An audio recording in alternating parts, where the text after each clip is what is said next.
Bonjour Julien Lauprêtre. Bonjour. Vous êtes ce qu'on appelle une grande personnalité du monde humanitaire en France. Évidemment, depuis 60 ans, vous êtes au Secours populaire. Depuis 1958, vous dirigez cette organisation.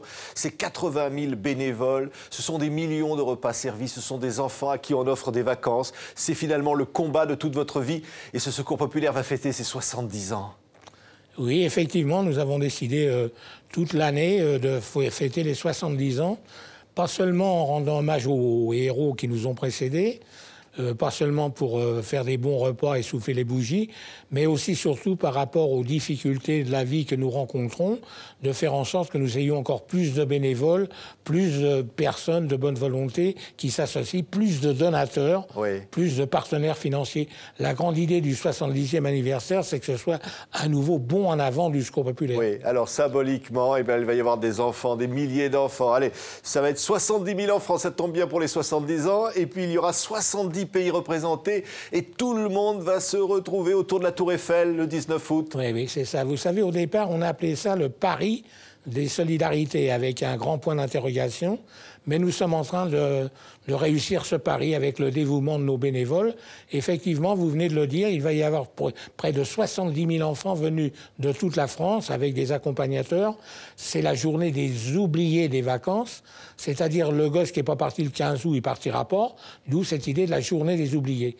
Et cette année, nous avons décidé de la faire à Paris pour tous les enfants de France, alors que d'habitude, c'est au niveau des régions, ils vont à la mer ou à la montagne ou découvrir un grand espace. Mais là, on a décidé de le faire à Paris. Mais aussi, 70e anniversaire, nous allons avoir des enfants de 70 pays. Et alors là, vos téléspectateurs vont être intéressés, c'est vraiment formidable. Mais moi qui suis optimiste, j'ai du mal à y croire. Il va y avoir 18 villages, enfants copains du monde, à travers la France pour recevoir ces enfants qui vont venir de 70 pays. C'est incroyable. Comment vous allez les faire venir, ces gosses? Eh bien, nous travaillons avec des associations à travers le monde. Et alors, le plus émouvant pour nous, c'est qu'il va y avoir des petits-enfants israéliens qui vont jouer avec des petits Palestiniens, des petits Sahraouis qui vont jouer avec des petits Marocains, des petits Chinois avec des petits Vietnamiens. C'est-à-dire, dans ces pays où les gouvernants sont plutôt comme ça, eh ben, nous développons un grand mouvement d'enfants copains du monde. Apprendre aux enfants à s'aimer plutôt qu'à se déchirer, apprendre aux enfants à se rencontrer plutôt qu'à se haïr. C'est ça le grand fondement de notre démarche du mouvement Enfants copains du monde. Et nous rencontrons un grand succès. Quand je disais Julien Lauprêtre, ça fait vos 60 ans, parce que le Front populaire fête ses 70 ans, 60 ans que vous êtes entré au Secours populaire. On va parler aussi de vous, de votre parcours. Pourquoi vous avez eu envie, vous? Alors on va dire un mot, vous avez été résistant, vous avez fondé un mouvement de résistance pendant la guerre, vous avez été emprisonné, arrêté à 17 ans, vous avez croisé Missak Manoukian, le chef de la Fiche Rouge, qui vous a dit quelque chose de fort à ce moment-là. Et oui, rien que de m'en parler, vous voyez, j'ai encore des frissons dans le dos. Vous imaginez un gosse de 17 ans qui se retrouve à côté des hommes enchaînés et tout ça, et qui, après, avec la Fiche Rouge, il a compris que c'était les hommes de la Fiche Rouge qui étaient avec lui. Manouchian, c'est le premier que j'ai rencontré quand j'ai été arrêté par les brigades spéciales.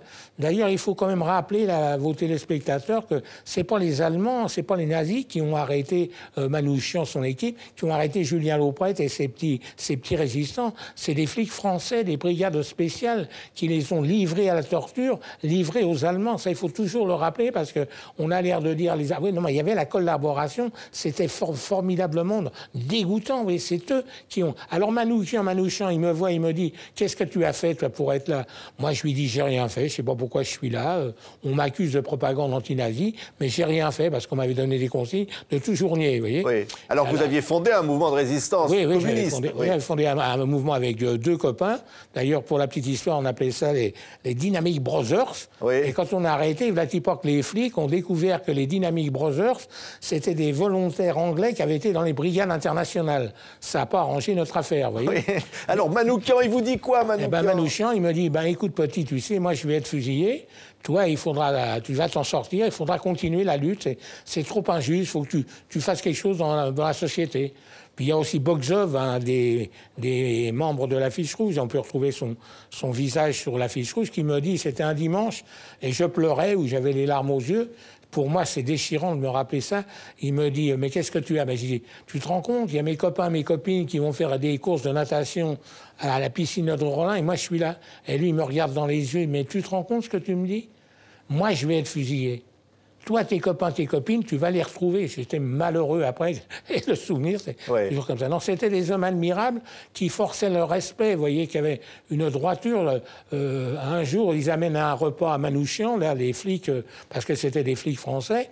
Et il dit, mais, vous me donnez que ça à manger alors que je vais être condamné à mort. Et l'autre, un gros flic, un gros rougeau, qui lui dit, bah, c'est bien suffisant, tu vas être condamné à mort. Mais il dit, justement, vous devriez avoir la dignité, je vais être condamné à mort. Non, c'était...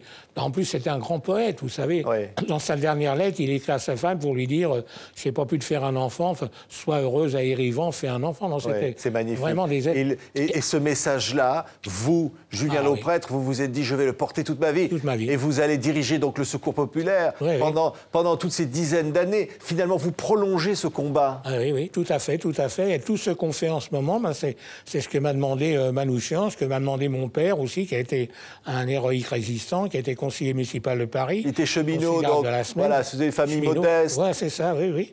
Et comme on dit, je suis bien... Vous savez, il faut dire aux téléspectateurs, le passage sur Terre, il est tellement court, ben, si on peut être utile à quelque chose, ben, c'est bien. Et moi, j'ai l'impression d'être utile, vous voyez. Vous sortez de l'école très tôt, vous avez à peine le certificat d'études, et vous êtes consterné par la misère. Vous vous dites, ça va être le combat de ma vie. Oui, oui. Aussitôt, j'ai pensé que c'était trop injuste, vous voyez.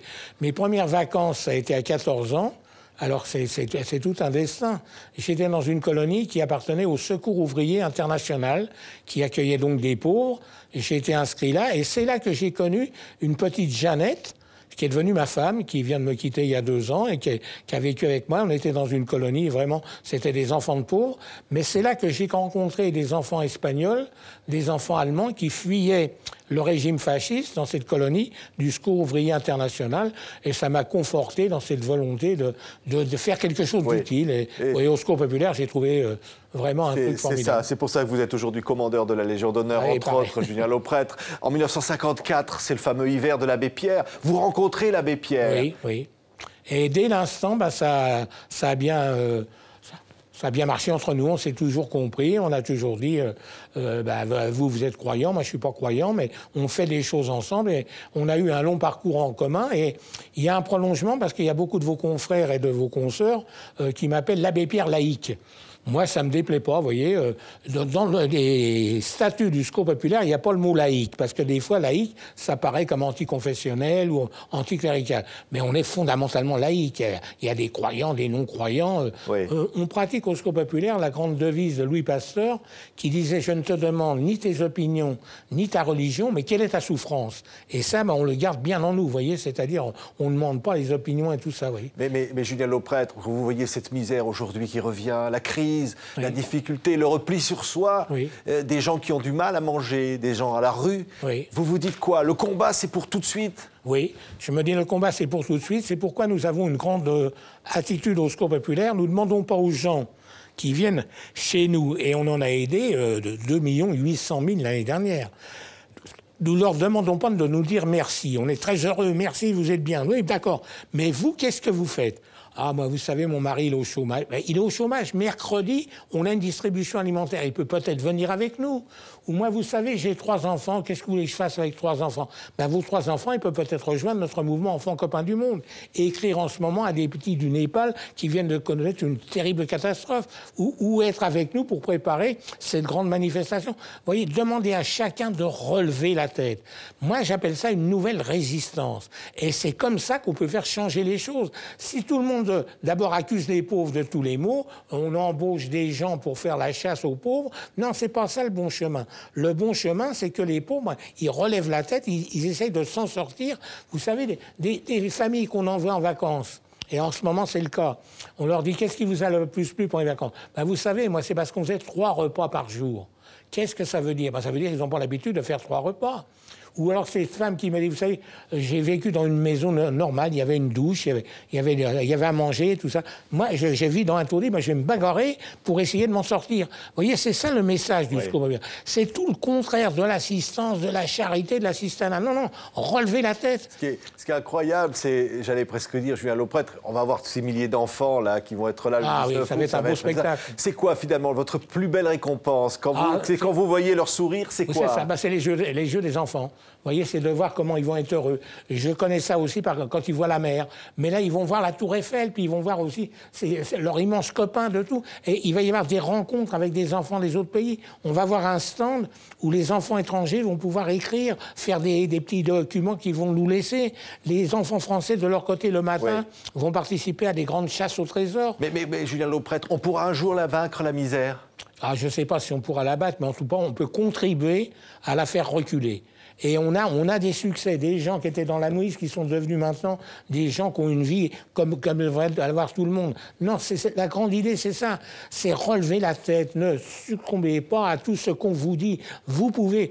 Je dis même cette image, vous voyez, une personne un peu alcoolisée et tout ça, qui est dans la rue, sans domicile fixe, il a peut-être des idées. Il peut peut-être nous aider aussi, lui, pour participer à s'en sortir. Vous savez, les Parisiens, ils organisent une sortie à la mer pour les gens qui sont dans la rue. Moi, la première fois qu'ils m'ont dit, mais vous êtes sûr, ils vont revenir? Et oui. Et ils étaient tellement contents, ils sont courus à la mer sans se déshabiller, tellement ils étaient contents. Et alors, quand ils reviennent, ben, c'est pareil. Non, c'est pas pareil, parce qu'ils ont vu quelque chose d'autre. Et peut-être je vais arriver à m'en sortir. C'est un grand message, ça, vous savez, du 70e anniversaire. Julien Lauprêtre, pour porter ce message, ça continue, hein? Oui, ça continue, et ça va être beau, hein. Vraiment, j'invite vos téléspectateurs à venir voir. Ils vont se régaler de voir la joie des gosses. Et puis, cette idée des gosses dont les parents se tirent dessus. Non, on sème, avec nos enfants copains du monde, on sème du bon grain pour l'avenir. Merci Julien Lauprêtre. Merci à vous. L'invité de TV5 Monde.